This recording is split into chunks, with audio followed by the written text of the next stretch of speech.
मैं डॉक्टर बालेश्वर प्रसाद, देखिए ये ब्रेकिंग न्यूज। मेरी सक्रियता से रात भर बेचैन रहते हैं अखिलेश यादव। ओपी राजभर ने कहा, अब लुटेरे नहीं हमारी पहचान जौनपुर में।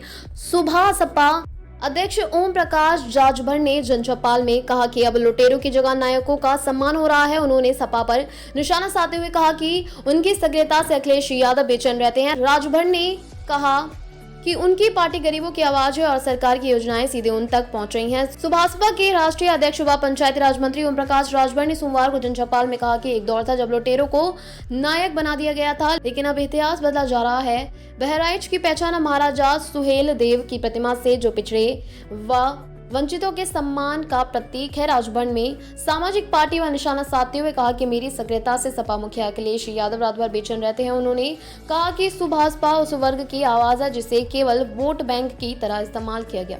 कहा कि सरकार की योजनाओं का लाभ अब गरीबों तक सीधा पहुंच रहा है। अब तक 15 लाख से अधिक लोग लाभान्वित हो चुके हैं। 51 अल्पसंख्यक वर्ग के युवा IAS बन चुके हैं। बेरोजगार युवाओं को स्वरोजगार योजनाओं के तहत 5 लाख रुपए तक का लोन दिया जा रहा है। इसके साथ ही आयुष्मान योजना के जल्द ही 140 करोड़ लोगों को फायदा होगा। इसके पहले मंत्री ने सबरहद पंचायत भवन में स्थापित महाराजा सुहेल देव राजभर की प्रतिमा पर माल्यार्पण कर नमन किया। अमरथुआ व नौली ग्राम सभा में जनचौपाल में चल रही योजनाओं को गिनाते हुए ओम प्रकाश राजभर ने कहा कि हम देश के प्रधानमंत्री को बधाई देते हैं। वह हमारी बात को मानकर जातीय जनगणना करने के लिए कैबिनेट में प्रस्ताव पास करके जाति की गणना करा रहे हैं। बिजली की समस्या पर कहा कि 25% धन जमा करके सोलर पैनल लगाकर बिजली की समस्या का निराकरण करने के लिए हमारी सरकार कार्य कर रही है। उन्होंने कहा कि पंचायती राज विभाग से शौचालय, मकान आदि की ढेर सारी योजनाओं का लाभ गरीब परिवारों को दिया जा रहा है। राजनीति में सबसे ज्यादा चर्चा है तो